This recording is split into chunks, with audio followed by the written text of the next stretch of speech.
Bienvenue à tous dans ce nouveau webinaire sur la thématique de la réforme des retraites. Ce webinaire, il s'inscrit dans la collection Les sciences sociales dans la cité, organisée par le département Changes. Nous avons le plaisir de recevoir aujourd'hui trois intervenants. Philippe Martin, qui nous vient du Comprasec et qui est directeur de recherche au CNRS, Éric Baird, maître de conférence en économie à BSE, et Mathieu Montalban, qui est le directeur du département Changes et maître de conférence à BSE.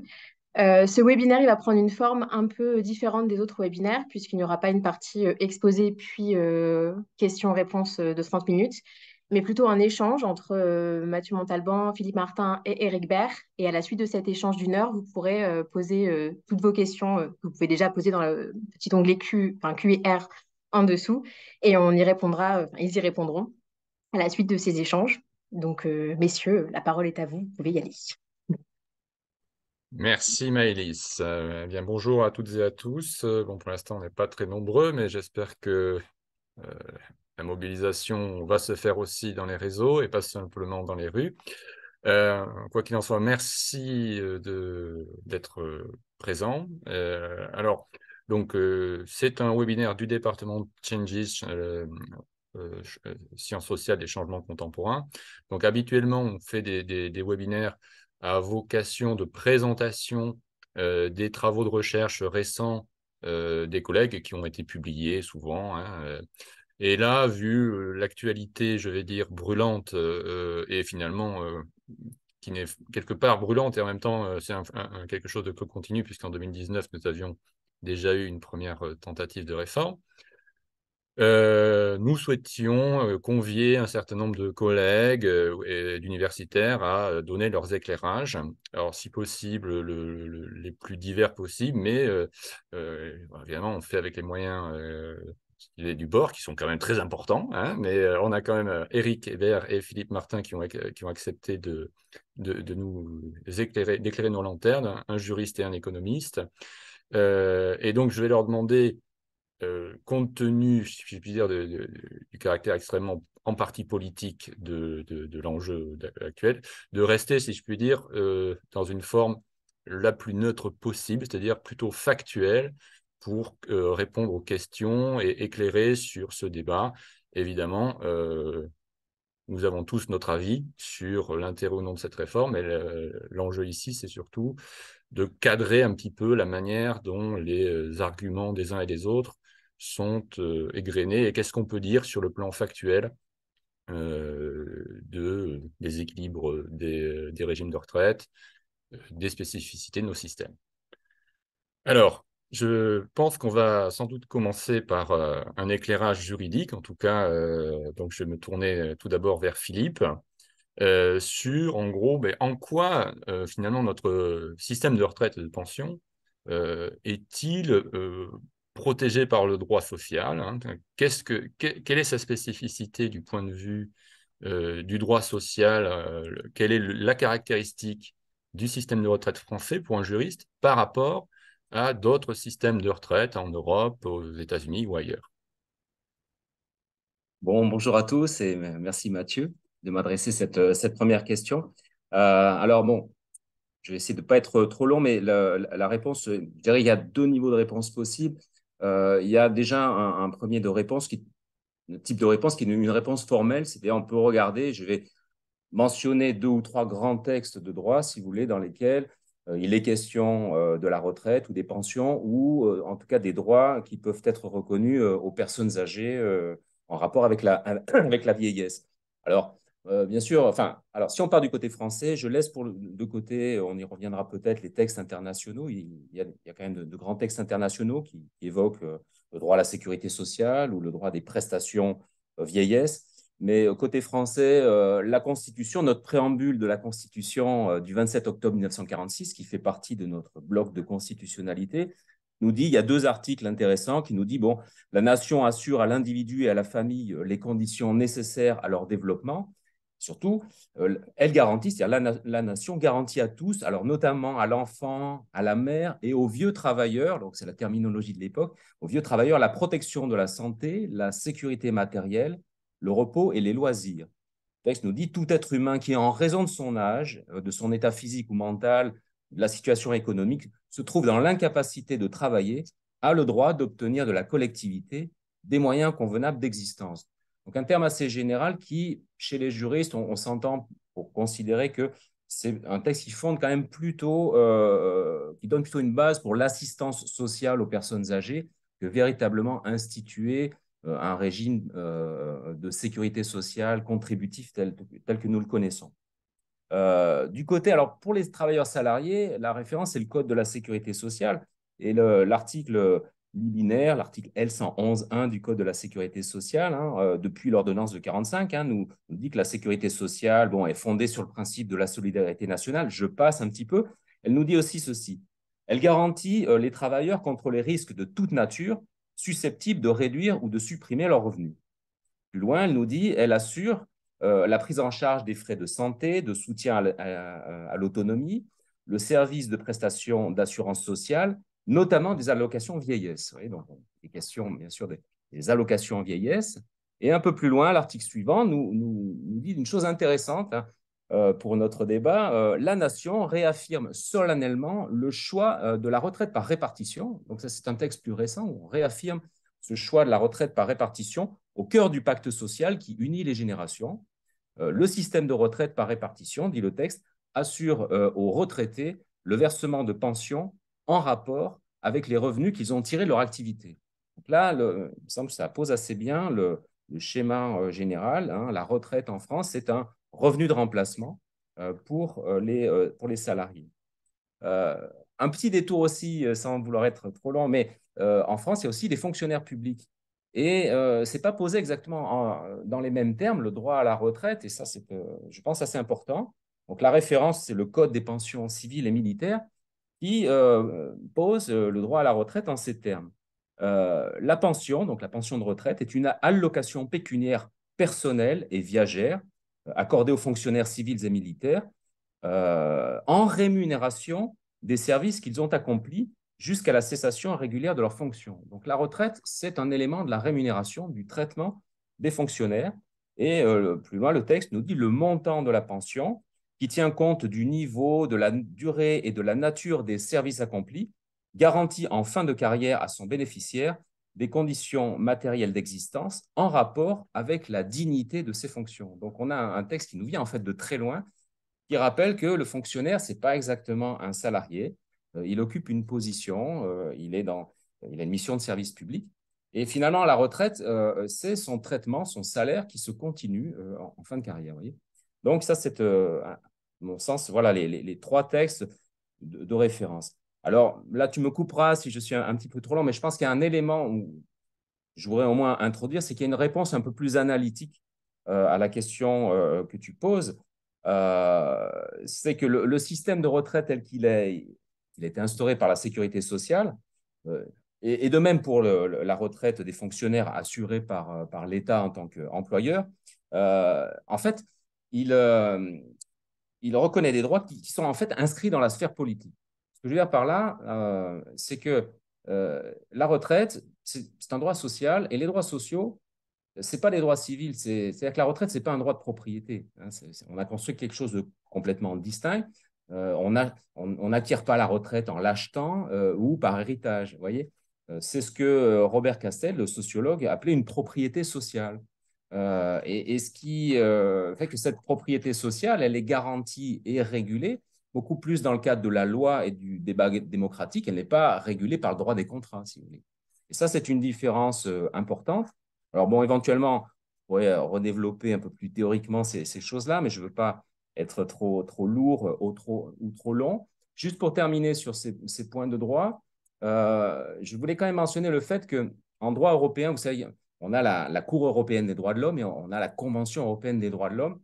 Il y a eu des choses assez intéressantes, une jurisprudence assez intéressante qui s'est développée devant la Cour européenne des droits de l'homme, dans des cas où, dans certains pays, si vous voulez, des réformes ou des décisions avaient pour effet d'amputer ou de menacer les retraites ou le niveau des retraites.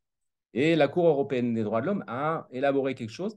Elle considère que la retraite, la pension, est un bien, mais tout en précisant que, bon, c'est un bien pas au sens de la propriété patrimoniale tel qu'on l'entend précisément en droit civil. C'est un bien qui doit être protégé comme tel. C'est-à-dire que les États ne peuvent pas apporter une atteinte disproportionnée, si vous voulez, à ce bien qui est protégé par la Convention européenne des droits de l'homme. Alors, ce n'est pas une barrière absolue contre des réformes, même des réformes un peu agressives.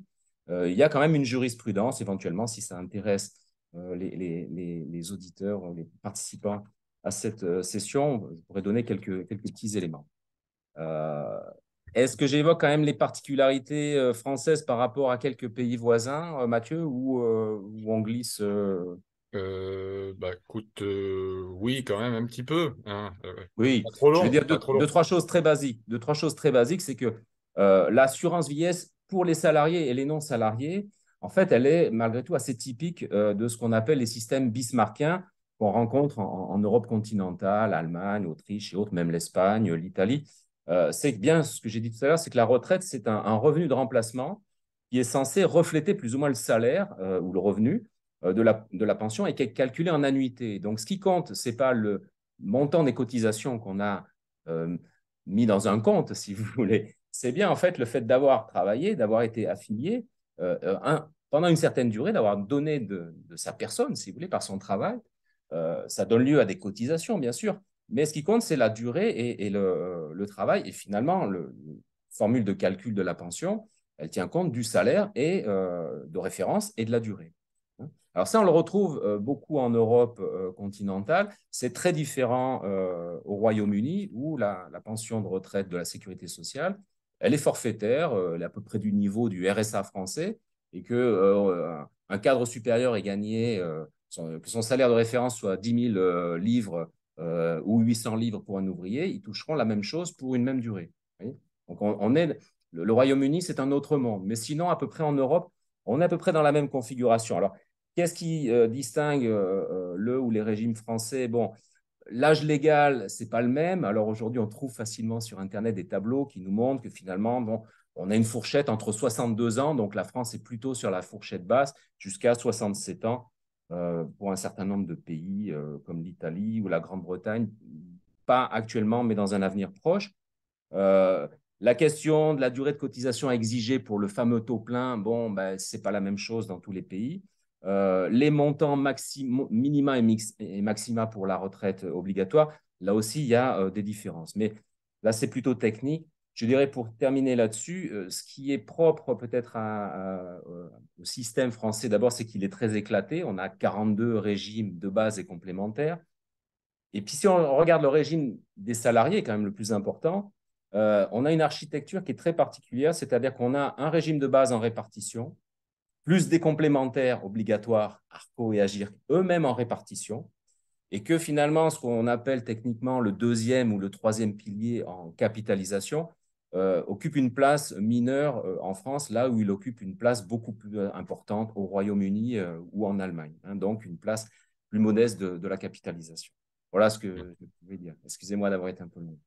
Merci. Ben justement, ça va nous permettre de faire la transition immédiate vers une question pour Eric, notamment sur expliquer finalement le fonctionnement, les différences de fonctionnement entre les régimes de retraite, et notamment, comme Philippe nous y a invité, il y a les régimes de retraite par répartition, les régimes de retraite par capitalisation.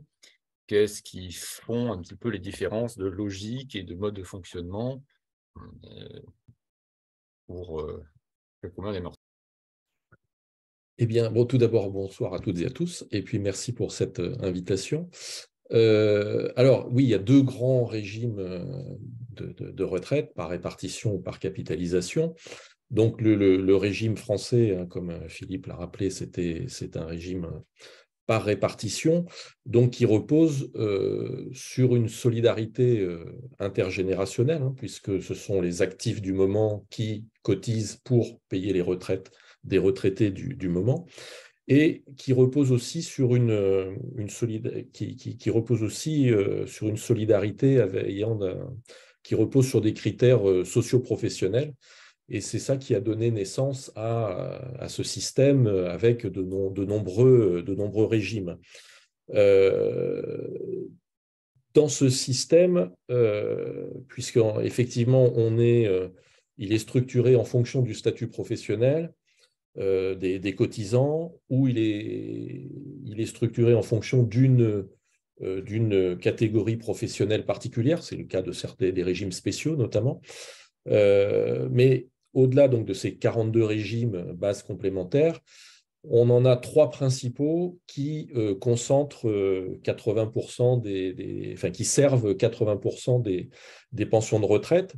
Donc, c'est ce qu'on appelle le régime général, celui de l'État et celui de la mutualité sociale agricole. Alors, si on dit un mot de chacun de ces régimes, donc euh, le régime général, hein, c'est pour il est géré par la Caisse nationale d'assurance maladie, d'assurance vieillesse, pardon, et concerne donc les salariés du secteur privé. Donc, c'est la caisse la plus importante, hein, qui gère les salariés et depuis peu également les travailleurs indépendants, hein, qui avaient une caisse particulière, mais qui sont maintenant rattachés au régime général.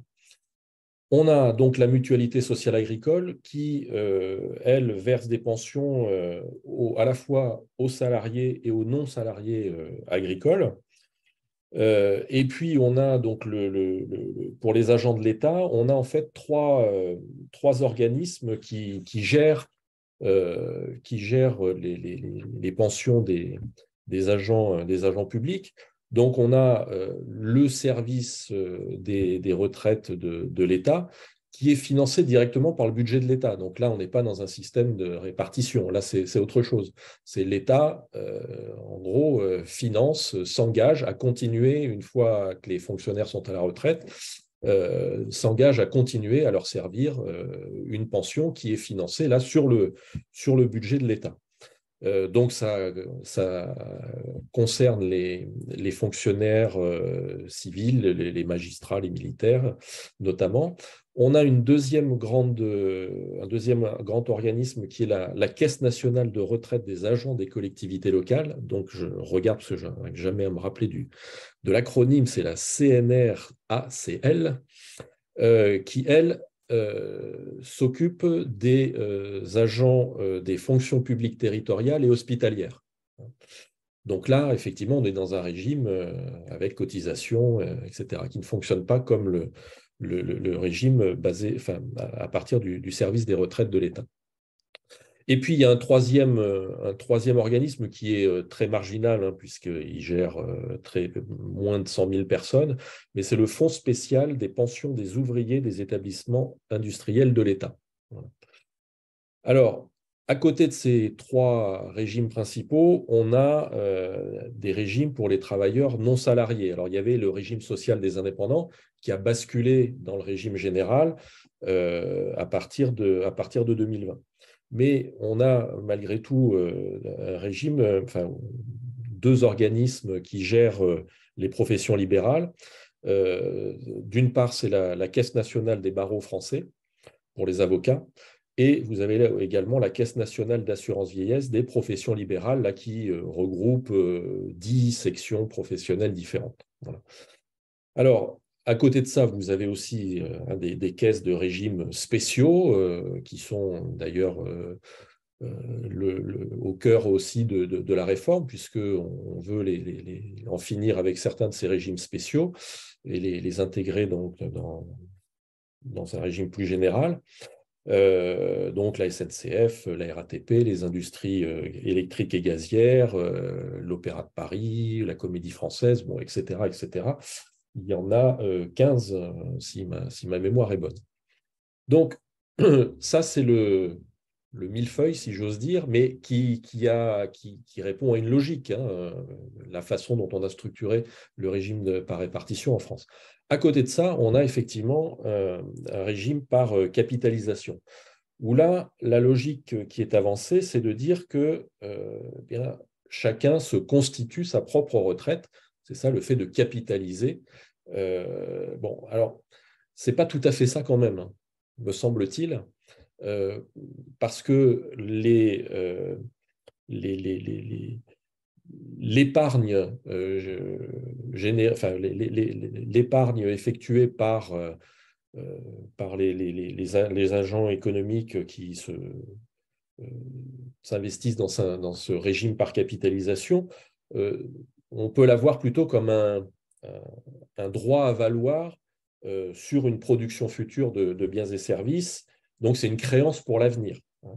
Et cette créance, elle sera honorée bien au moment où elle sera présentée. Et pour qu'elle soit bien honorée, il faudra qu'il y ait eu la création de richesses correspondantes à ce moment-là.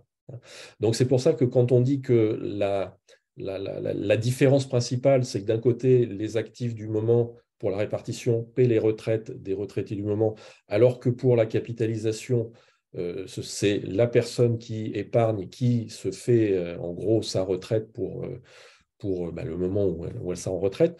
Je pense que c'est un peu à nuancer. Alors, dans les systèmes par capitalisation, vous avez aussi deux grands types. Alors, vous avez de l'épargne salariale, mais vous avez des fonds de pension, etc. Dans le cas des fonds de pension, vous avez deux types.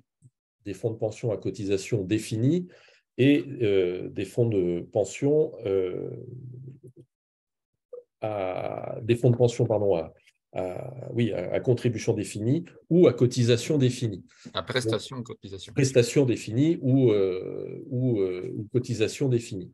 Donc, les premiers, les fonds de pension à prestation définie, donc ils assurent une rente aux cotisants avec un montant qui est généralement garanti par l'employeur. Souvent, c'est 70-75% du salaire d'activité. Dans ce cas-là, le résultat est assez proche d'un système par répartition, à cette différence que l'argent cotisé va être placé et notamment placé en bourse avec les risques afférents.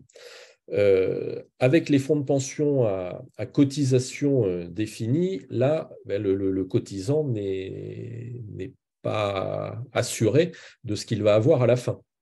Il a des cotisations, mais le montant de ses prestations, de sa pension, dépendra du rendement des placements qui auront été effectués par le fonds de pension. Et donc, dans ce cas-là, c'est le salarié qui prend tous les risques, là, puisqu'il n'est pas garanti d'avoir un certain niveau de pension.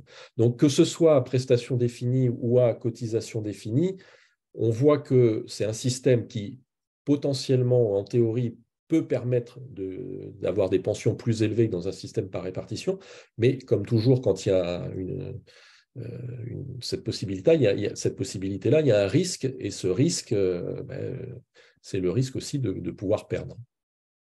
Donc voilà, en espérant ne pas avoir trop dépassé. Non, mais c'est très bien. Merci Eric, c'était très clair, je pense. Peut-être Philippe, est-ce que tu veux ajouter quelque chose sur ces différences selon les statuts des régimes, peut-être de ton regard de juriste? Oui, bon, Eric a bien présenté les grands régimes existants, donc je ne reviens pas là-dessus. Je dirais que là aussi, le point commun à tout, bien qu'ils soient différents, à tous ces régimes, s'agissant des régimes de base, c'est-à-dire je ne parle pas des complémentaires, ce sont tous ou presque tous des régimes dans lesquels la pension se fait donc en fonction d'un salaire de référence et d'une durée d'assurance. Donc, c'est ce que j'appelais tout à l'heure un système en annuité. Donc, ça, c'est important. C'est quand même un point commun. Donc, l'idée de retraite par points, si vous voulez, fait qu'on va en fait plutôt tenir compte des cotisations elles-mêmes et les transformer en points et affecter une valeur. Donc, ce modèle-là existe de manière très marginale. C'est le système, par contre, qui permet de gérer les complémentaires obligatoires ARCO et AGIRC. Donc là, c'est une autre technologie, je dirais, juridique et comptable. Et assez marginalement, c'est le régime des professions libérales et partiellement aussi, je l'ai trouvé dans le régime des exploitants agricoles, qu'on a de la retraite par points. Mais bon, pour en rester à des choses simples, ces régimes sont différents, mais grosso modo, ils fonctionnent sur cette technique de la pension en annuité. Alors, les grandes différences, on va les trouver sur l'âge légal de la retraite, qui n'est pas forcément le même, sur le mode de calcul de la pension. qui n'est pas unifié. Et puis, il y a des points comme les pensions de réversion. Il y a des différences entre secteur privé et secteur public, et des choses comme les majorations pour enfants, qui sont des points importants. Alors, je m'étais amusé à faire un tableau, je vais pas mais juste j'illustre un petit peu ces quelques entrées, si vous voulez. L'âge légal dans le secteur privé, il est 62 ans. Il est aussi de 62 ans dans la fonction publique. Par contre, dans les régimes spéciaux, bon, mais là, on a des particularités. Ça va entre 40 ans pour les danseurs de l'opéra. Bon, il y a des particularités comme ça. Entre 50 et 52 ans à la SNCF chez les agents de conduite.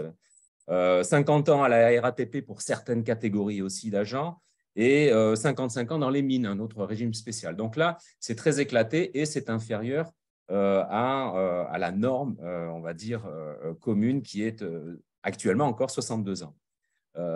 J'attire l'attention aussi, autre différence importante, c'est la formule de calcul de la pension. Parce que, alors, sans trop vous assommer de détails techniques, pour un salarié qui va liquider sa pension de retraite, en fait, on va prendre son salaire de référence sur les 25 meilleures années et on va lui appliquer un taux, et le taux plein sera 50%. Donc, le taux plein, ce n'est pas à 100%, c'est qu'on va appliquer le coefficient 50%.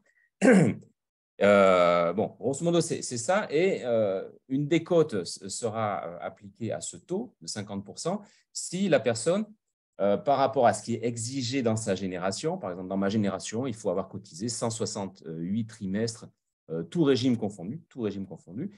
Si je liquide ma pension alors que je n'ai pas mes 168 trimestres, bien par trimestre manquant, on va m'appliquer une décote de 1,25%, mais qui va amputer le taux plein. Vous voyez, bon, c'est un peu comme ça que ça peut. Donc, je ne vais pas avoir 50%, je ne vais pas avoir le taux plein, j'aurai peut-être 48,5, etc. Alors, ça, c'est pour les salariés du privé. Pour la fonction publique, et grosso modo, c'est à peu près la même chose dans les régimes spéciaux, donc je ne détaillerai pas trop, mais c'est autre chose, c'est-à-dire que le salaire de référence, d'abord, c'est le traitement des 6 derniers mois. Donc, c'est vraiment le dernier salaire. Donc, la pension se veut être la photographie, d'une certaine manière, de la fin de carrière du fonctionnaire. Et là, on va en fait potentiellement appliquer une décote, mais ça fonctionne différemment. Je ne vais pas vous… Si on n'a pas tous ces trimestres, la décote ne va pas porter sur ce taux, elle va porter sur le montant de la pension. Donc là, il y a quand même une différence technique. Et puis quand même, le mode de calcul est différent. Je ne rentre pas trop dans les détails, mais si vous voulez, la base, c'est quand même 75%. Le taux plein pour un fonctionnaire, c'est 75% de son dernier salaire, traitement, si vous voulez, en gros, pour des choses simples. Donc, ce n'est pas la même chose. Alors, on peut gloser, je ne développerai pas trop. C'est le fait que ça soit beaucoup plus limité dans le régime général des salariés, ça a expliqué l'émergence et la création des régimes complémentaires obligatoires, ARCO et AGIRC, alors que les fonctionnaires publics n'ont pas l'équivalent des régimes ARCO et AGIRC. Donc, on a deux mondes, si vous voulez, du point de vue de la formule de calcul de la pension et de ce que ça a impliqué dans la construction des régimes complémentaires. Puis après, il y a des choses, bon, je ne veux pas juste signaler que sur les pensions de réversion, ce n'est pas la même chose. Un salarié du privé, c'est-à-dire, il y a une condition d'âge, c'est-à-dire que le veuf ou la veuve doit avoir 55 ans pour demander la pension de réversion, et le montant est de 54% de la pension qui était due au défunt, mais elle est sous condition de ressources. C'est-à-dire que si le veuf ou la veuve est sous un plafond de ressources, donc a peu de moyens, qu'elle est éligible à la pension de réversion. Dans la fonction publique, ce n'est pas du tout ça. Il n'y a pas de condition d'âge. Par contre, il faut avoir eu au moins un enfant avec le fonctionnaire décédé ou, si ce n'est pas le cas, satisfaire à des conditions de durée du mariage. Là encore, je ne rentre pas trop dans les détails. Le montant de la pension du fonctionnaire est de 50%. Donc là, ce n'est pas du tout unifié et pourtant, on a des gens qui sont dans la même situation sociale, si vous voulez, qui doivent survivre économiquement après le décès du travailleur. Bon. Sur les majorations pour enfants, là aussi, il y a des différences entre privé et public, mais je ne veux pas être trop long. Il y a des formules de majoration de la durée d'assurance. Bon, chaque fois qu'une femme met au monde un enfant, eh bien, on va lui comptabiliser 4 trimestres par enfant. Et dans la fonction publique, désormais, pour des enfants qui sont nés après 2004, la majoration est de 2 trimestres par enfant. Et donc, il y a des choses qui ne sont pas unifiées, ce qui, et j'en termine là-dessus, avait pu justifier à un moment donné une réflexion sur une réforme systémique qui alignerait, entre autres, aussi ce genre de statut juridique. Voilà. C'était un petit peu la réflexion sur la réforme de 2019, mais qui avait ouvert d'autres débats. Qui avait ouvert d'autres débats, on est d'accord. Peut-être on va justement rentrer, bon, si je puis dire, dans le chaud, c'est-à-dire la justification de la réforme sur le plan économique. Et donc là, je vais me tourner vers Eric. Et peut-être avant de regarder vraiment les projections du corps et donc commencer à se faire peur, peut-être rappeler un petit peu comment au fond les variables macroéconomiques et démographiques influencent les régimes de retraite de façon assez simple. Quelles sont les variables importantes à regarder? Et ensuite, donc, comment ces variables, entre guillemets, sont projetées sur les 20, 30, 40 prochaines années dans les travaux de l'INSEE, les travaux du Conseil d'orientation des retraites et autres. Et peut-être déjà ça, et puis ensuite peut-être une autre question éventuellement. Oui, alors, bon, je vais, pour répondre, je vais me servir en fait des données fournies par le corps, qui lui-même, il faut se rappeler, utilise pour faire ses prévisions, donc le Conseil d'orientation des retraites, qui utilise pour faire ses prévisions les données fournies par le gouvernement d'une part, dans le cadre de son programme de stabilité, hein, c'est le document que le gouvernement envoie tous les ans à la Commission européenne pour... c'est un peu la feuille de route du gouvernement. Donc là, c'est le programme de stabilité pour la période 2022-2027. Et puis, le corps se base sur les données fournies par l'INSEE. Alors, je dirais qu'il y a deux grands types de variables importantes, les variables démographiques et les variables économiques. Et il faut ajouter aussi une convention quant au rôle de l'État vis-à-vis des fonctionnaires et du traitement des fonctionnaires. Alors, sur les variables démographiques, très simplement, qu'est-ce qu'on regarde? Quelles sont les variables importantes? Bien, le taux de fécondité, bien évidemment, le solde migratoire, l'espérance de vie, et notamment l'espérance de vie à 60 ou 65 ans, la population totale, bien sûr, et aussi quelque chose d'important, le rapport entre le nombre de cotisants et le nombre de retraités. Donc ça, c'est pour le côté démographie. Après, je vais revenir sur les évolutions anticipées de chacune de ces variables. Pour les variables économiques, eh bien, il y a une variable importante qui est la productivité horaire du travail. Évidemment, le taux de croissance économique également, le taux de chômage, parce que selon le niveau du taux du chômage, eh bien, ça fait plus ou moins de cotisations aussi. Donc, pour équilibrer le système, il faut y regarder. Et le niveau de rémunération des fonctionnaires, parce que si on se rappelle bien, hein, le régime des fonctionnaires d'État, c'est l'État qui abonde. Et donc, bien évidemment, plus les salaires sont élevés, plus les retraites des fonctionnaires sont élevées, plus l'État doit mettre au pot pour ça. Et puis, derrière ces deux grands groupes de variables, démographiques et économiques, l'État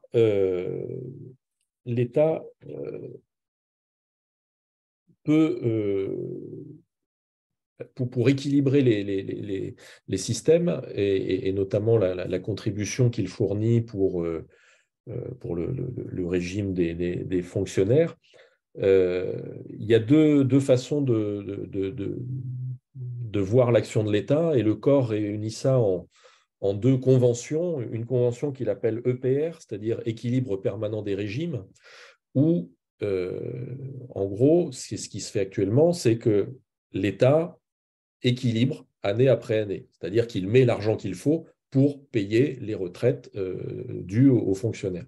Donc ça, c'est le régime d'équilibre permanent, équilibre permanent des régimes. Et puis, il y a une autre convention qui est la convention EEC, donc pour effort de l'État constant, où là, en gros, l'État définit un niveau d'effort, hein, ou une part de contribution qui va être constante dans ses projections. Donc, si l'État dit, ben voilà, le niveau des retraites, les retraites, ça représentera 13% du PIB ou 14% du PIB, et on n'ira pas au-delà. Donc, ce n'est pas la même chose, parce que dans le second cas, l'État met une barrière supérieure à son niveau d'engagement, et donc si le montant des retraites à financer est supérieur, ça peut vouloir dire qu'il va jouer à la baisse sur ses pensions. Donc, à partir de ces, si vous voulez, le corps va simuler des scénarios en fonction de ces différents paramètres démographiques, économiques, et en fonction d'une convention équilibre permanent des régimes ou effort de l'État constant. Parce que ce qu'il faut voir, je rappelle quand même aussi pour que ce soit bien clair, c'est que les ressources des systèmes du système, enfin de l'ensemble des systèmes de retraite, à 67%, elles proviennent des cotisations payées par les actifs en emploi et les employeurs. 12%, alors hors contribution de l'État, puisque 12 autres pourcents sont justement les prises en charge par l'État destinées à les cotisations destinées à équilibrer les régimes de la fonction publique et certains régimes spéciaux comme la SNCF, la RATP notamment. 12 autres pourcents viennent de recettes fiscales, principalement la CSG. Et le reste, 9%, proviennent de transferts en provenance d'organismes extérieurs ou de transferts d'autres branches de la protection sociale, donc la branche famille ou l'UNEDIC notamment. Alors, ceci étant dit, comment toutes ces variables et quelles sont les hypothèses que l'on fait? Alors, le corps fait des hypothèses de plus en plus pessimistes sur un certain nombre de variables. Concernant les variables démographiques, par rapport aux années précédentes, le corps a intégré une baisse du taux de fécondité qu'il fixe dans ses scénarios à 1,8, donc qui est un peu en deçà du taux actuel. Concernant le solde migratoire, c'est pareil. Dans la période début des années 2000, de 2001 à 2006, on avait un solde migratoire qui était de l'ordre de plus 100 000 personnes par an. Entre 2008 et 2018, on était passé à plus 75 000. Et là, les projections du corps, c'est un scénario central, parce que c'est toujours pareil, il y a un scénario central, et puis il y a une fourchette autour. Mais le scénario central, c'est plus 70 000, avec une fourchette basse à plus 20 000 et une fourchette haute à plus 120 000. Les prévisions d'espérance de vie à 60-65 ans, là aussi, les ont revues un peu à la baisse par rapport à ce qu'ils avaient fait les années précédentes. Et ça revient à réduire à l'horizon 2070, de réduire par rapport à ces prévisions antérieures de 2,2 ans l'espérance de vie à 60-65 ans pour les femmes et de réduire de 1,7 ans pour cette année pour les hommes. En termes de population totale, là, il y a aussi, pas tout de suite, mais aux environs des années 2040-50, une projection à la baisse de la population totale, tout simplement en raison de la baisse du taux de fécondité. Alors, autre élément important qui revient souvent dans les débats, le rapport entre le nombre de cotisants et le nombre de retraités, qui était de 2,1 en 2000, qui est actuellement de 1,7, donc 1,7 cotisants pour un retraité, et dont la projection à l'horizon 2010 est de 1,2. Sur les variables économiques, une autre variable importante, c'est cette fameuse productivité horaire du travail qui, hors temps de guerre, atteint les niveaux les plus bas que l'on ait observés depuis un siècle. Eric, est-ce que je peux te couper juste Oui, pour oui, je t'en expliquer prie. en quoi la productivité du travail est une variable importante, peut-être parce que c'est peut-être pas forcément évident pour tout le monde. Oui, parce que ça va mesurer la richesse que va produire chaque actif, donc chaque cotisant. Donc, quand on parle du nombre de cotisants qui diminue par rapport au nombre de retraités, on ne peut avoir l'image globale que si on intègre la productivité là-dedans. Parce que un actif des années 60 euh, produit, ou c'est des années 70, produisait 3 ou 4 fois moins de richesse qu'un actif aujourd'hui. Alors, effectivement, au total, il y a moins d'actifs par retraité, mais chaque actif produit une richesse plus importante. Donc, il faut mettre les deux en balance pour voir si effectivement, au final, ça pose un problème malgré tout, si l'effet baisse du nombre d'actifs l'emporte sur l'effet hausse de productivité, ou si l'effet hausse de productivité, gain de productivité, enfin hausse de la productivité horaire du travail, l'emporte sur la baisse des actifs, auquel cas, il n'y a pas de problème. Il n'y a pas de problème de financement. Donc, il faut prendre les deux si on veut avoir une image plus juste. Donc, à partir des hypothèses de productivité horaire du travail, on peut déduire l'évolution de la masse des rémunérations qui sont soumises à cotisation à partir d'une durée de travail et d'un partage de la valeur ajoutée entre les salaires et les profits, entre le capital et le travail, qui reste stable. Donc là, c'est aussi une des limites des prévisions du corps. Le corps raisonne à partage de la valeur ajoutée constant. Donc, un état de rapport de force entre le capital et le travail donné, qui n'est pas sujet à évoluer dans un sens ou dans un autre au cours des prochaines décennies. Alors, les scénarios de productivité, là aussi, on a revu à la baisse, mais tout simplement parce que là, il y a un consensus parmi les économistes sur la réduction de la croissance de la productivité horaire du travail. Donc, le corps reprend deux scénarios. Enfin, en fait, il y en a quatre, mais il reprend deux qui étaient déjà existants. C'est un scénario avec une hausse de la productivité du travail à 1% et à 1,3%. Et puis, il ajoute deux autres scénarios, un à 0,7% et un à 1,6%. Donc, l'hypothèse la plus favorable, 1,6, en fait, ça correspond à la croissance de la productivité horaire sur une période longue, c'est-à-dire au cours des 40 dernières années. La moins favorable, ça correspond à la hausse de la productivité horaire sur les 10 dernières années, en gros sur 2009-2019. Et puis, les hypothèses à 1 et 1,3 reflètent donc, elles, la croissance de la productivité du travail, respectivement au cours des 20 et des 30 dernières années. Bon.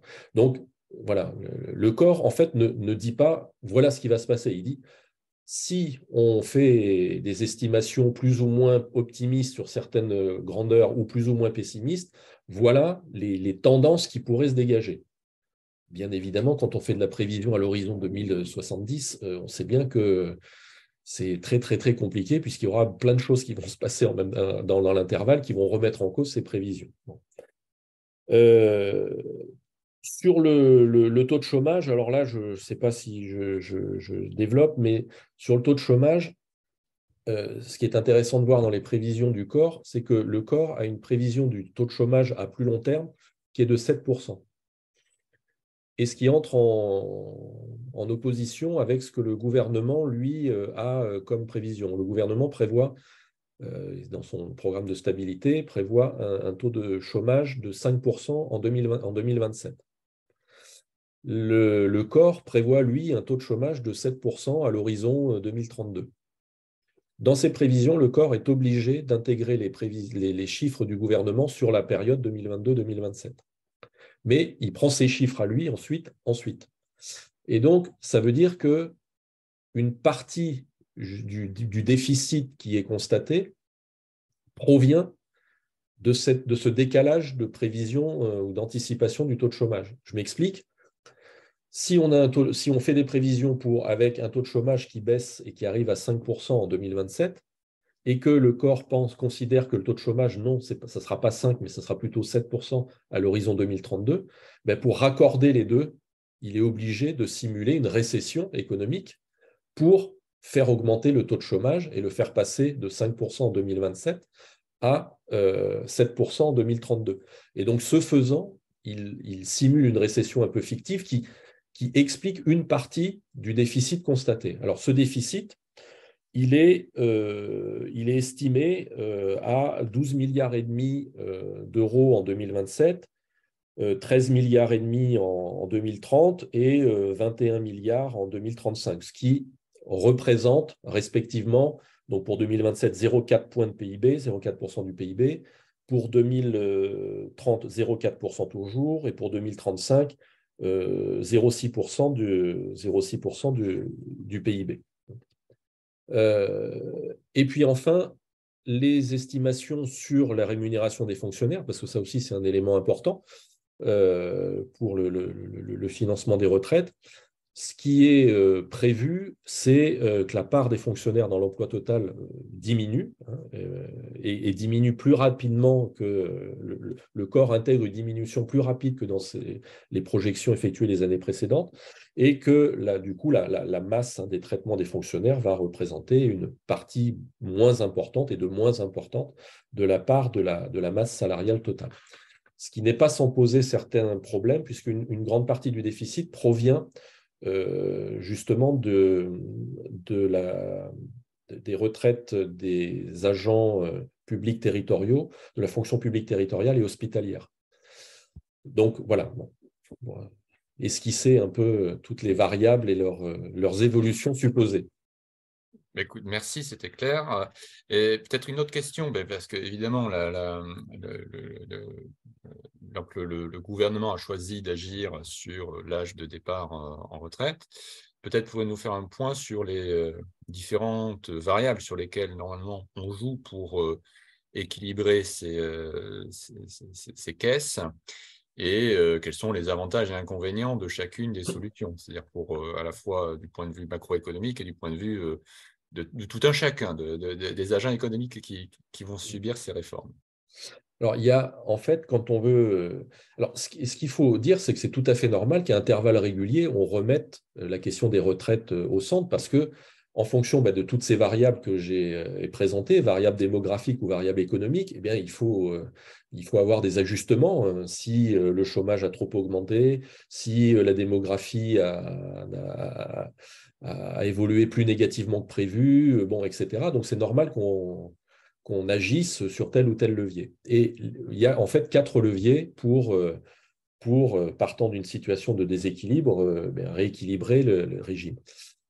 Le premier levier, c'est de jouer sur l'âge légal de départ à la retraite. Le deuxième, c'est de jouer sur la durée de cotisation. Le troisième, c'est de jouer sur le niveau des pensions. Et le quatrième, c'est de jouer sur le niveau des recettes.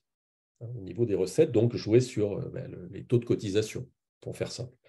Alors, il a été très clair dès le début de la présentation de cette réforme, Elisabeth Borne le disait dès le mois de décembre dans une interview au Parisien, là, je reprends, elle excluait de baisser le montant des retraites et d'alourdir le coût du travail par des cotisations supplémentaires. Donc ça veut dire que sur ces 4 leviers, elle excluait de fait d'utiliser les 2 derniers. Et c'est ce que le gouvernement a fait, il s'est concentré sur les 2 premiers. Le report de l'âge légal et la durée de cotisation. Alors, reporter l'âge légal, ça a un avantage, c'est que ça a un effet rapide. C'est que quand on veut, si on veut réduire les dépenses consacrées aux retraites, eh bien, si vous décalez de 2 ans l'âge de départ à la retraite, vous avez 2 années de moins à payer de retraite, et ça allège le poids en la matière. Donc, c'est une mesure qui est, je dirais, efficace par rapport au but recherché, qui est à partir d'un déséquilibre, de revenir à l'équilibre. Mais c'est aussi le plus brutal. C'est aussi le plus brutal parce qu'il fait peser l'effort, là, mais principalement sur les personnes qui sont proches de la retraite. Des personnes qui pensaient pouvoir partir dans 1 an, dans 2 ans, ou qui étaient même sur le point et qui se préparaient à partir de la retraite, et où on va leur dire, bah non, du coup, ça va être 3 mois en plus, 6 mois en plus, 9 mois, 1 an, ou 2 ans, ou 2 ans en plus. C'est une mesure en plus qui est un peu inégalitaire parce qu'elle pénalise pas de la même façon les différentes catégories sociales ou les hommes et les femmes. Parce qu'on parlait tout à l'heure, Philippe, tu mentionnais les trimestres acquis pour enfants. Le fait de décaler de 2 ans l'âge légal de départ à la retraite annule, ou en tout cas réduit fortement cet avantage-là, puisque même avec plusieurs enfants et même en ayant le nombre de trimestres requis, les femmes ne pourront pas partir avant 64 ans. Ça pénalise aussi ceux qui ont des carrières longues. Alors on a vu, il y a eu parce que sur certains âges de début de carrière, du coup, ça allait amener non plus même à cotiser 43 ans, mais même 44 ans pour pouvoir bénéficier du départ. Ça pénalise également tous ceux et celles, surtout, là encore, il y a un biais de genre qui sont à temps partiel ou qui ont des carrières plus hachées. Donc voilà. Alors combiner ça à l'augmentation de la durée de cotisation, ça renforce le premier effet, c'est-à-dire que ça permet de faire des économies rapidement. Mais dans le cas présent, ça accélère la réforme précédente, qui était la réforme Touraine, qui prévoyait déjà un passage progressif de 42 ans à 43 ans de cotisation. Sauf que la réforme, là, accélère ce mouvement.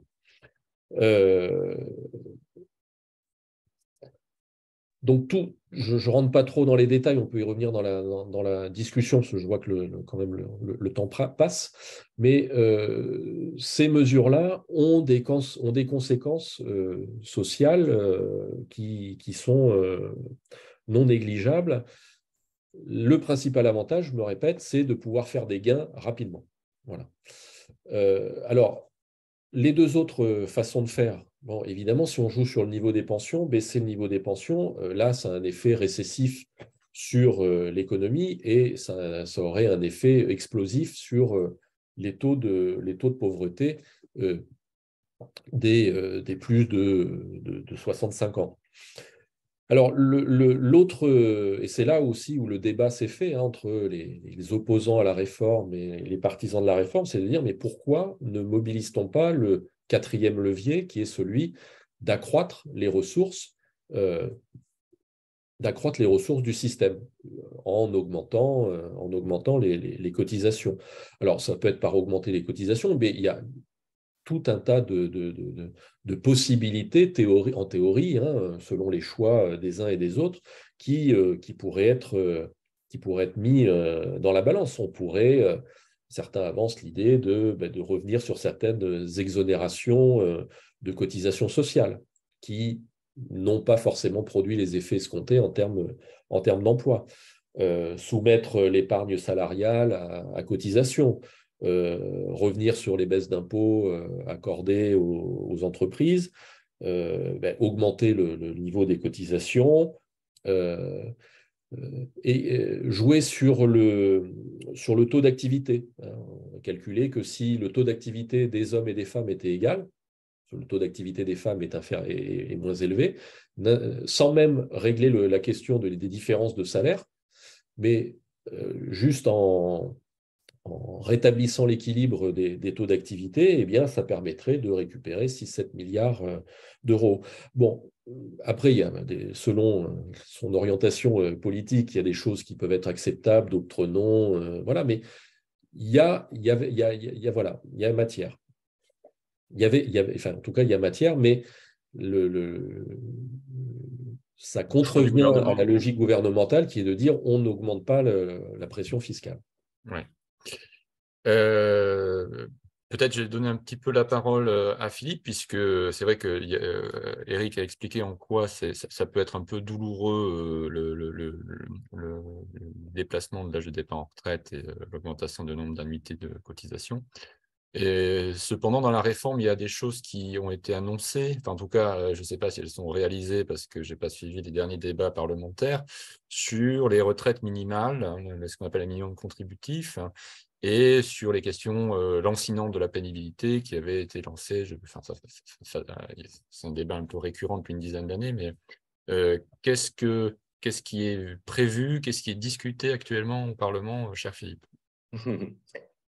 Bon, très bien. Alors, sur la question de la retraite minimale, oui, là, ça a été très fortement médiatisé, et parce que c'est une grosse communication quand même du gouvernement là-dessus. Hein.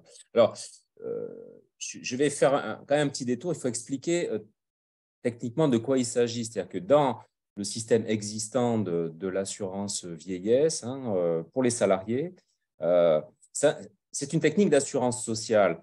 Et tout à l'heure, j'ai dit, bon, une assurance sociale, ce n'est pas comme une assurance privée. Une assurance sociale, ça inclut des éléments de solidarité. Et donc, notre assurance vieillesse, parmi les éléments de solidarité, c'est-à-dire en fait le fait de corriger certains effets donc, existent. Et l'idée d'un minimum contributif est inscrit déjà dans notre système depuis fort longtemps. Alors, qu'est-ce que c'est que ce minimum contributif ? Le principe, c'est tout simplement de garantir en fait une pension minimum aux travailleurs en fait qui ont effectué une carrière complète. Alors j'insiste, la condition, c'est d'avoir effectué une carrière complète, donc d'avoir tous ces trimestres. Hein. Donc la carrière complète qui donne par hypothèse le droit à la retraite au taux plein, mais des travailleurs qui ont ou auraient cotisé sur la base de salaires ou de revenus de faible montant.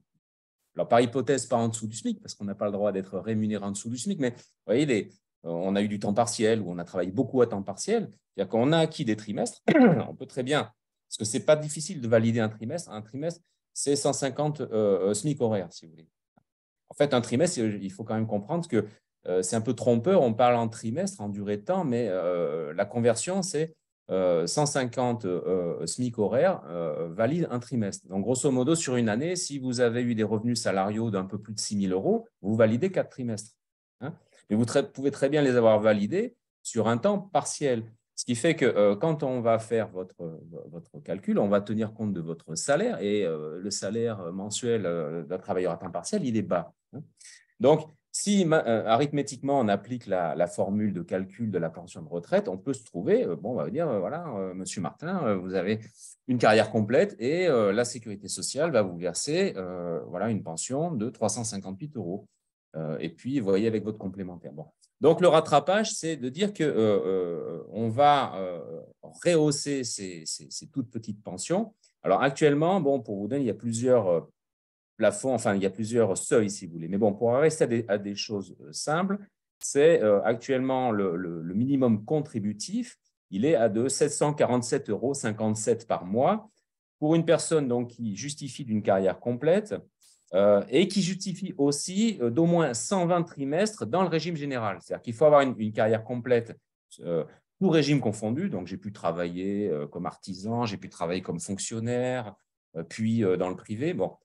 J'ai tous mes trimestres, par exemple, moi j'ai mes 168 trimestres, mais il faut que je justifie aussi au moins 120 trimestres dans le régime général des salariés. Donc là, on va me rehausser ma pension de base à hauteur de 747,57 € par mois. Bon, alors l'annonce du gouvernement et ce qui est inscrit dans la réforme, c'est de rehausser en fait ce minimum contributif. Alors il y a deux choses et j'ai dû vraiment, je vais dire, aller regarder de près pour comprendre cet effet d'annonce autour d'une retraite minimale à 1 200 €. Parce qu'en réalité, il y a deux choses qui sont inscrites dans le projet de loi et qui ont été manifestement validées par l'Assemblée nationale et le Sénat.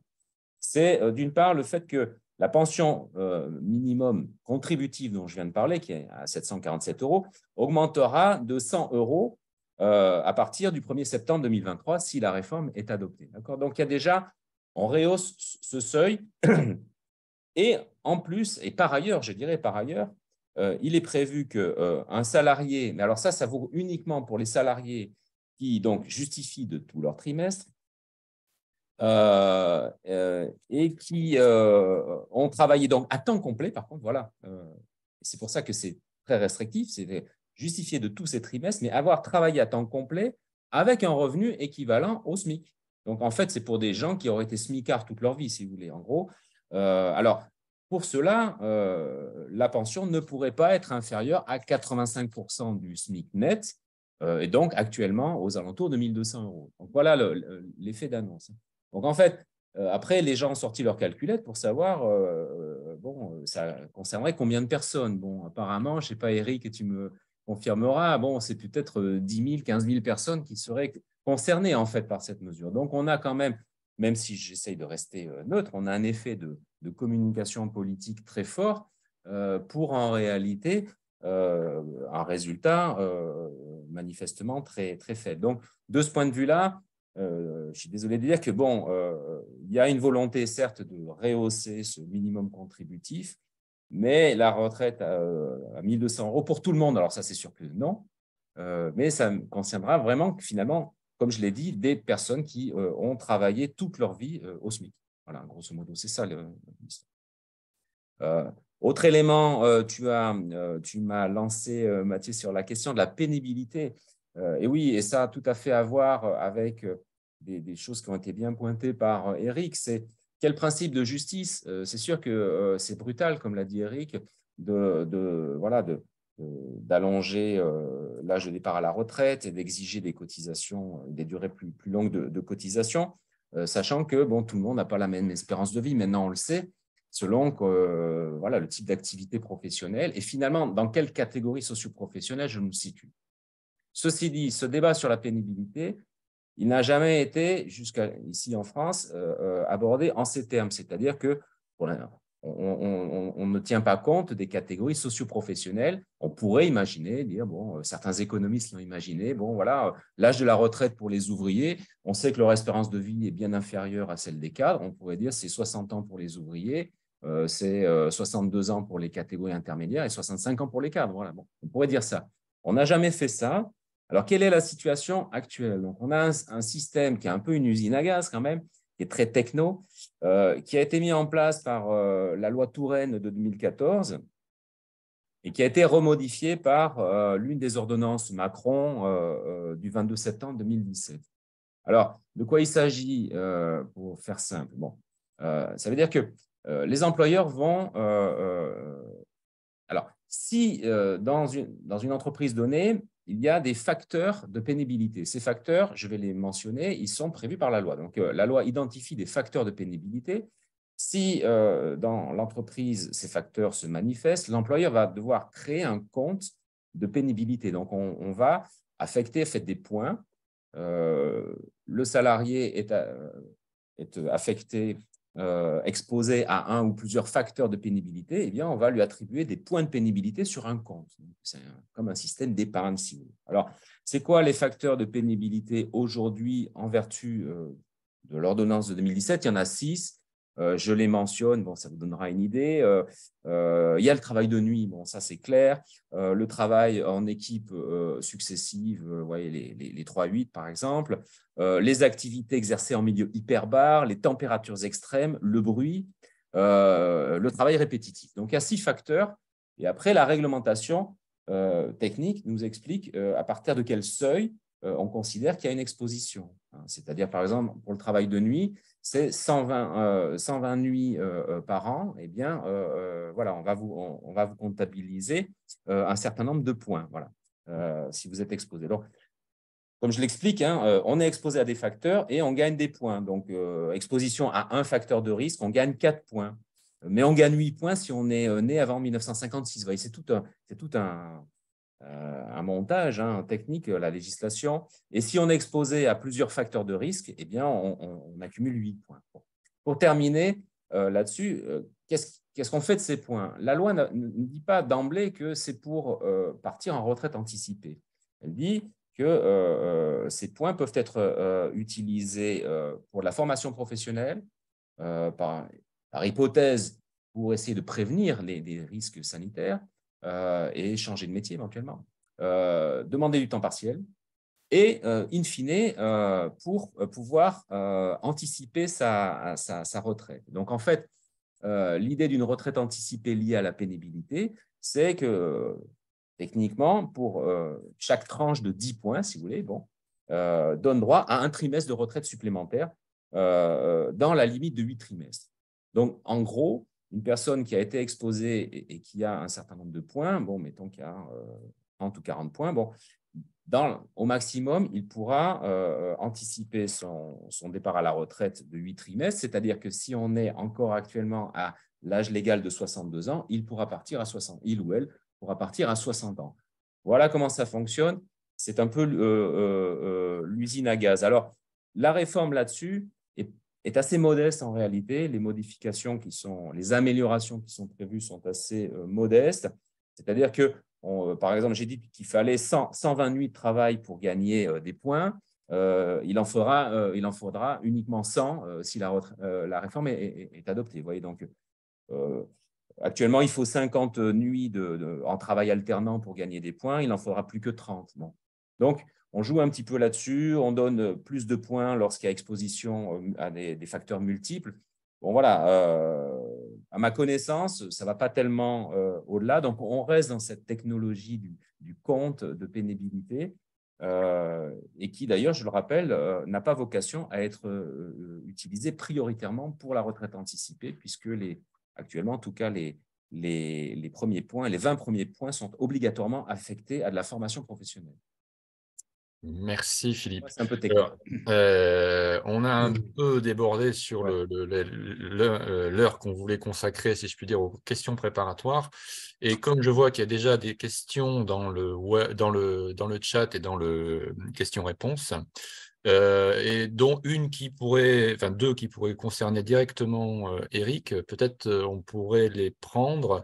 Et de toute façon, vous savez que j'ai au moins 2 questions dans ma botte pour vous faire conclure à la fin.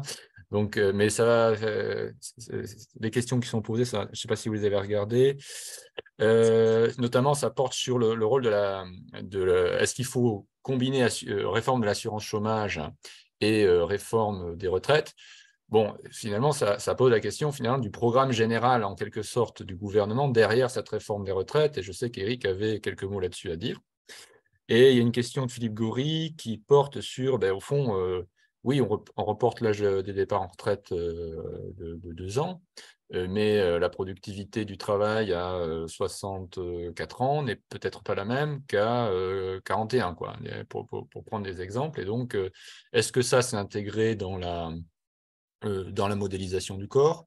Et j'ajouterais peut-être, pour aller toujours sur cette même question qui est liée à ça, qu'est-ce qui est projeté sur le taux de chômage des seniors? Puisque si jamais on reporte l'âge de départ en retraite, il y a toujours une proportion de seniors qui ne sont pas en emploi et donc qui ne cotisent pas. Et donc, quid de ces projections? Et du moins, est-ce que c'est intégré, si je puis dire, si tant est que ça soit pensé?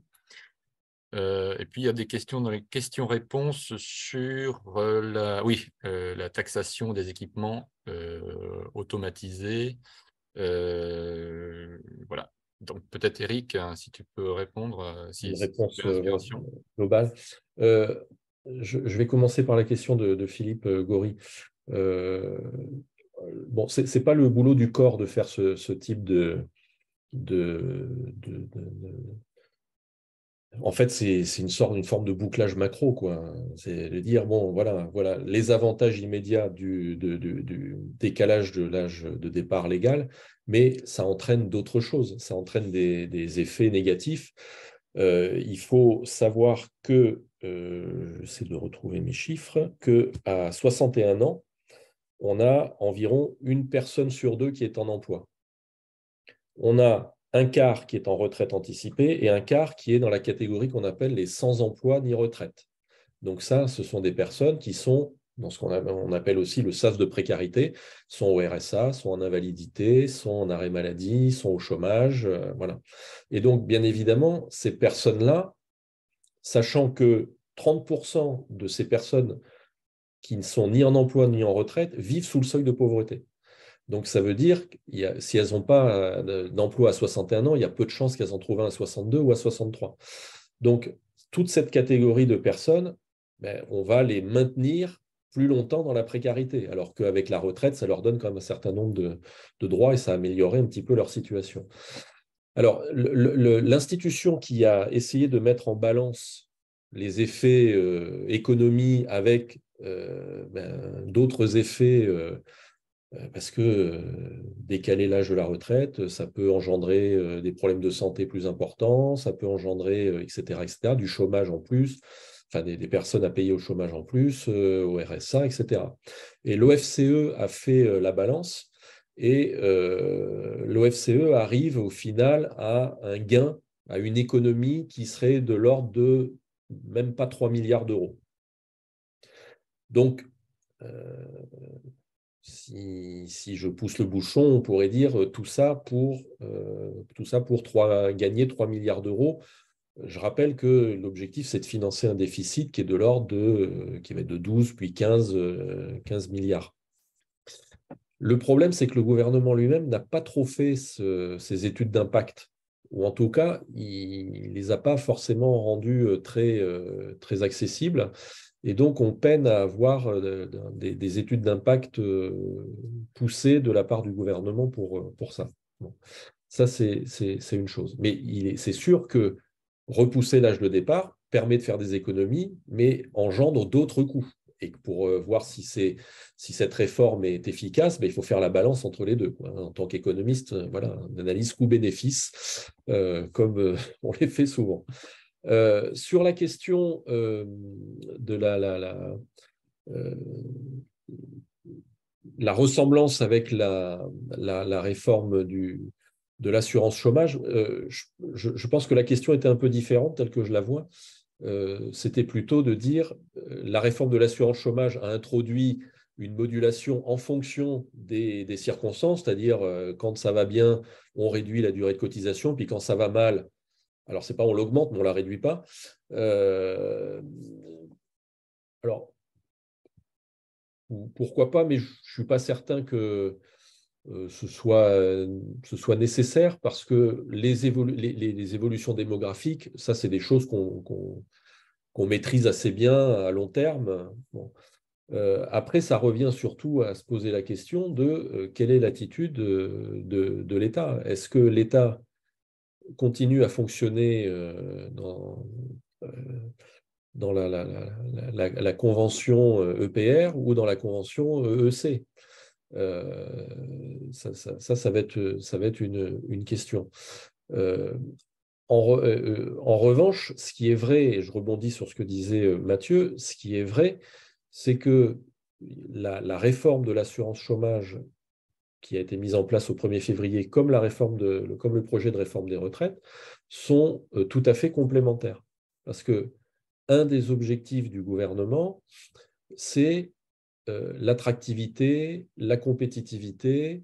Donc, pour être plus compétitif, attractif, il ne faut pas que les coûts de production augmentent, et notamment le coût du travail. Donc, ces deux réformes sont aussi un moyen d'éviter de limiter les pressions à la hausse sur les salaires.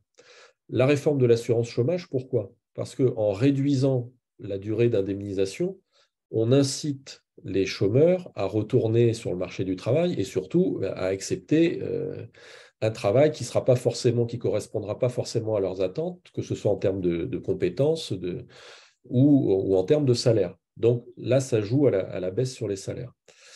Et la réforme des retraites, de l'autre côté, c'est permettre de laisser sur le marché du travail plus de seniors. Et donc, s'il y a plus de monde pour une même quantité d'emplois, ça ne va pas jouer à la hausse, il ne va pas y avoir de pression à la hausse sur les salaires, mais peut-être au contraire une pression à la baisse sur les salaires. La logique du gouvernement aussi, et celle-ci, c'est d'accroître le nombre d'heures travaillées pour accroître le volume de la production et donc la création de richesse, donc le taux de croissance. Avec l'idée derrière qui est que si on a plus de richesse, plus de croissance économique, eh bien là, on sera en mesure, la richesse c'est le gâteau, hein, et si on a un plus gros gâteau des richesses, on sera en mesure de mieux financer l'éducation, la santé, d'augmenter les salaires, etc., etc. Donc, cette logique-là, elle est à la base de ces deux politiques qui ont le même objectif. D'un côté, en faisant travailler plus de monde, de l'autre, en faisant travailler plus longtemps. L'objectif est qu'en faisant travailler plus globalement, il y ait une création de richesse plus importante et donc une croissance.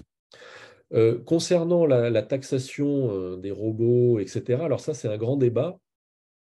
Il faut savoir que le système de protection sociale, issu donc de 1945 et du Conseil national de la résistance, le but était justement un système co-géré.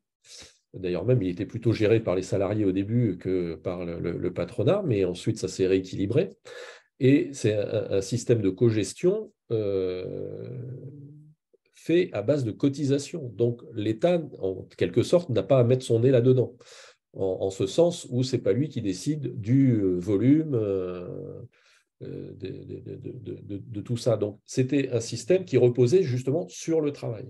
À partir du moment où vous dites, pour équilibrer le système, il faudrait taxer ci ou taxer ça, on passe dans une autre logique. Tout à l'heure, Philippe évoquait le système bismarckien et le système beveridgien.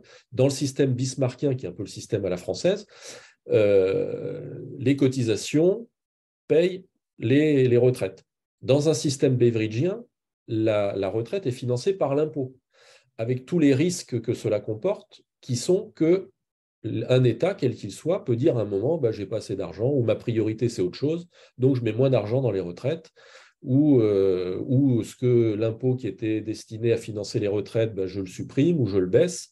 Et donc, ça met le système de retraite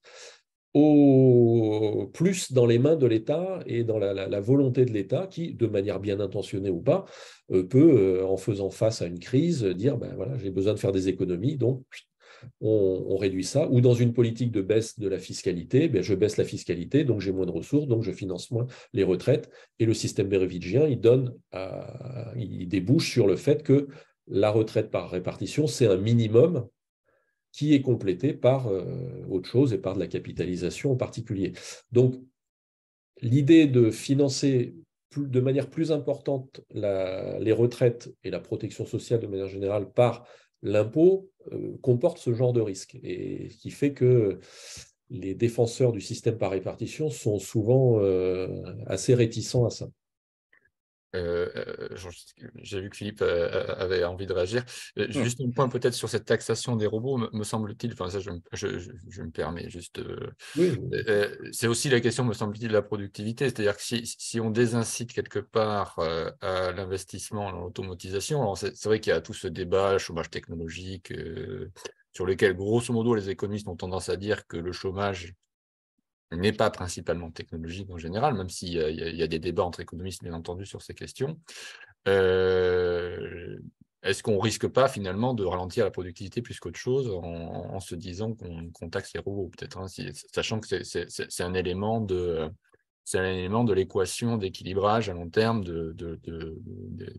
comment dirais-je, de la croissance, quoi, disons, et donc des régimes de retraite. Philippe, tu voulais ajouter quelque chose ou réagir? Non, mais simplement, c'est un débat passionnant. Moi, je mettrais juste une petite nuance par rapport à l'opposition qu'on fait en général entre système bismarckien et système beveridgien, même si j'ai posé ça en ces termes, parce que je pense d'une part que les gens qui font des comparaisons internationales le savent. Il y a plusieurs variantes du modèle beveridgien, et là, implicitement, on se réfère toujours au Royaume-Uni pour ce qui est de l'Europe. avec un système. Il y a quand même des cotisations retraite, hein. Mais bon, donc alimenté par l'impôt, et donc finalement la régulation se fait au Parlement dans le cadre de la loi de finances. Donc si le Parlement a décidé ou si le gouvernement est dans une optique super néolibérale, ben, effectivement, il y aura peu d'argent pour l'État social, grosso modo. Bon. Mais il y a quand même une version scandinave du modèle beveridgien qui est tout autre et qui est arrivé bon, pendant pas mal d'années finalement à avoir un État social assez, même très développé, tout en utilisant la recette fiscale. Donc, moi, dans le passé, j'étais aussi dans ce débat un peu théologique, cotisation versus impôt, mais je me dis qu'on n'est plus dans le compromis de 45. De toute façon, la sécurité sociale française, c'est largement étatisé. Donc, c'est dans le débat politique que ça se passe de plus en plus. Et de toute façon, techniquement, même en 45, les caisses de sécurité sociale, donc les partenaires sociaux, ne déterminaient pas le niveau des cotisations ni le niveau des prestations. C'était quand même la loi. Donc, d'une certaine manière, on vit un petit peu aussi avec un petit peu un fantasme bon, d'une démocratie sociale. Oui, je suis d'accord avec toi, Eric. Ça aurait pu, ça aurait pu être ça. Ça ne l'a pratiquement jamais été. Bon, on est passé à côté de quelque chose de grand. Alors, justement, tu évoques la loi. Il y a une question qui a fait un petit peu réveiller le Conseil constitutionnel, ou en tout cas, il y a eu des débats sur cette question, c'est que l'originalité, entre guillemets, semble-t-il, de ce projet de réforme, c'est qu'il passe par le projet de loi de finances de la sécurité sociale. Et ça fait allumer certaines lumières, de l'orange au rouge parfois, sur la constitutionnalité de la procédure. Et en plus de ça, ben, il y a aussi la menace, enfin, entre guillemets, je dirais, au plan parlementaire, vu la composition de l'Assemblée nationale, du 46.3, ben, etc. Donc, qu'est-ce que t'inspire ces inquiétudes ou non, et cette originalité de la réforme, si je puis dire? Bon, alors comme tu le sais, bon, moi je ne suis pas constitutionnaliste, mais quand même, bon, je suis juriste, donc je suis quand même un peu forcé de m'intéresser à ces aspects-là. Bon, en regardant déjà le projet de loi lui-même, il donne un argument de fond au fait d'utiliser ce vecteur qui est une loi rectificative de financement de la sécurité sociale. C'est dans l'exposé des motifs. On y lit les choses suivantes. La réforme des retraites en 2023 en fait, serait l'unique possibilité de réduction du déficit public. En fait, bon, je résume, sachant que celui-ci est en partie, c'est reconnu par le projet de loi, est en partie causé par les interventions et les aides de l'État pour faire face à la crise énergétique. Donc, bon, donc en gros, c'est une question de financement. Alors là, on n'a pas trop le temps, c'est un débat, mais j'ai quand même envie de dire, pour moi, ce qui me gêne quand même, même sur le fond, c'est qu'on rabat la question de la retraite sur une question de protection sociale qui elle-même est rabattue sur une question de coûts et de charges. Je le dis tel que je le pense, la retraite, c'est l'envers du travail, c'est une question de travail. Et d'ailleurs, bon, les travailleurs le sentent bien, c'est-à-dire que pourquoi pas discuter de la retraite, mais discutons emploi et conditions de travail. Donc, mais ça supposerait effectivement de poser la réforme, et là j'en reviens à ta question quand même, dans le cadre de la loi ordinaire et non pas d'une loi de financement de la sécurité sociale. C'est-à-dire admettre que la retraite n'est pas qu'une question de sécurité sociale serait déjà judicieux. Mais là, c'est plus philosophico-politique. Il y a quand même un aspect technique et qui était recherché par le gouvernement, c'est que le fait de recourir à ce qu'est l'article 47.1 de la Constitution, c'est-à-dire à une loi de financement de la sécurité sociale, en fait, ça permet de limiter la temporalité des débats, parce que c'est, voilà. Et donc, c'est 20 jours à l'Assemblée nationale, 15 jours au Sénat, maximum 50 jours. Et si, au-delà de ce délai, il n'y avait pas de texte, le gouvernement peut agir par voie d'ordonnance. Donc, là, il y a un côté complètement pratique qui est de ne pas retomber, je pense, politiquement dans les débats interminables d'avant le Covid, en 2020, et d'avancer vite. Et ça n'exclut pas le recours au 49.3, c'est-à-dire si rien ne se passe, le gouvernement engage sa responsabilité par une motion de censure, voilà, et le texte peut être adopté sans débat. Donc, il y a quand même cette dimension extrêmement pratique qui a été recherchée, je pense, par le gouvernement. Il nous reste 5 minutes, alors ça peut laisser le temps d'une dernière question sur soit parmi le public, on va vous appeler comme ça, les spectateurs, c'est comme ça que Zoom vous appelle, ou un mot que Eric ou Philippe voudrait ajouter peut-être sur toute cette affaire. On est censé être neutre et rester scientifique. Mais vous avez le droit aussi de penser. Hein, je veux dire, c'est pas interdit. Ah non. Moi, pour conclure, je dirais juste qu'il me semble que derrière cette réforme, il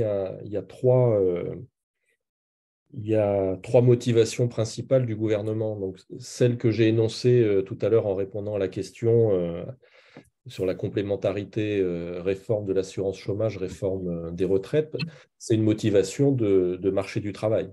L'idée étant d'empêcher la hausse des salaires pour limiter, qui limiterait l'attractivité de la France et qui limiterait la compétitivité de nos entreprises, puisque c'est là-dessus que le gouvernement axe principalement sa politique économique. La deuxième motivation, bon là, je l'ai aussi mentionné tout à l'heure, c'est une motivation liée aux finances publiques. L'idée, c'est de réduire les dépenses publiques. Je voudrais quand même, même si ça va apparaître peut-être un peu politique, mais c'est le gouvernement qui le dit lui-même hein, dans son programme de stabilité, qu'il a envoyé donc à la Commission européenne en juillet dernier. Le gouvernement écrit noir sur blanc la chose suivante: la maîtrise de l'évolution des dépenses, permise notamment par la réforme des retraites, permettra, sans remettre en cause l'objectif de normalisation des comptes publics, de poursuivre la stratégie de baisse des prélèvements obligatoires, notamment avec la suppression de la cotisation sur la valeur ajoutée des entreprises. Donc, noir sur blanc, le gouvernement justifie sa réforme comme étant: on baisse les impôts sur la production et notamment cette cotisation sur la valeur ajoutée des entreprises, la CVAE, et comme notre objectif est, dans le même temps, de réduire le déficit budgétaire pour repasser à l'horizon 2027 sous cette fameuse limite des 3% du PIB, bon, ben, si d'un côté, votre politique, c'est de baisser les impôts, mais qu'en même temps, vous voulez réduire le déficit budgétaire, vous n'avez plus qu'une chose à faire, c'est de réduire les dépenses publiques encore plus rapidement que la baisse des impôts. D'où la réforme des retraites, parce que la retraite, c'est un budget de 350 milliards. Et donc là, il y a des économies substantielles qui peuvent potentiellement être faites. Donc ce deuxième élément, c'est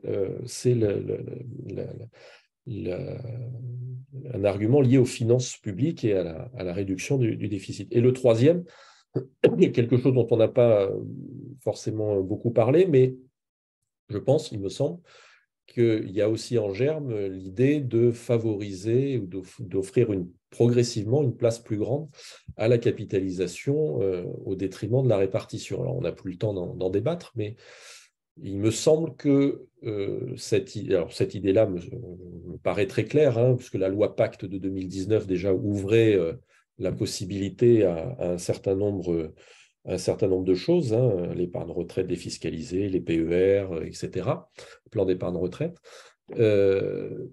Mais je crois qu'il faut faire attention parce que le système par capitalisation, je pense, aura du mal à ne rester qu'un appoint du système par répartition, parce que le système par capitalisation, ben, il se nourrit de l'augmentation de la valeur des titres, et donc on sait très bien que l'augmentation de la valeur des titres à servir dépend aussi de la santé économique des entreprises et de leur capacité à réaliser des profits, donc à ne pas trop augmenter les salaires. Et donc, on pourrait être dans une relation un peu schizophrénique hein, de la part des travailleurs qui seraient des travailleurs soumis, avec une retraite par capitalisation, qu'ils auraient intérêt à ne pas être augmentés pour que ça leur permette d'avoir une retraite par capitalisation plus sérieuse. Et un dernier mot, c'est on nous dit c'est plus intéressant cette retraite par capitalisation parce que alors, certains économistes ont fait des estimations que sur le long terme, c'était des gains de 9%. Bon. Et sachant que sur ce même long terme, quand vous avez un taux de croissance qui est plutôt à 2 ou à 3%, ça veut donc bien dire que si vous gagnez 9%, alors que le gâteau il a grossi de 3, c'est que ça s'est fait sur la partie travail. Et donc, c'est pour ça que ces deux systèmes ne sont pas forcément complémentaires, mais plutôt entrent en concurrence. Et la capitalisation, si on décide, ça peut être un choix, mais si on décide de l'ouvrir, plus fortement, signera à terme la fin du système par répartition. Alors peut-être il y a juste une dernière question de Christophe Lévesque, et en même temps, quelque part, ce que tu viens de dire fait quelque part écho. C'est sur le fait qu'il n'y ait pas eu d'hypothèse autre sur le partage de la valeur ajoutée. Et est-ce que ça ne serait pas finalement le fait qu'on veuille surtout ne pas entériner la hausse du salaire, concrètement,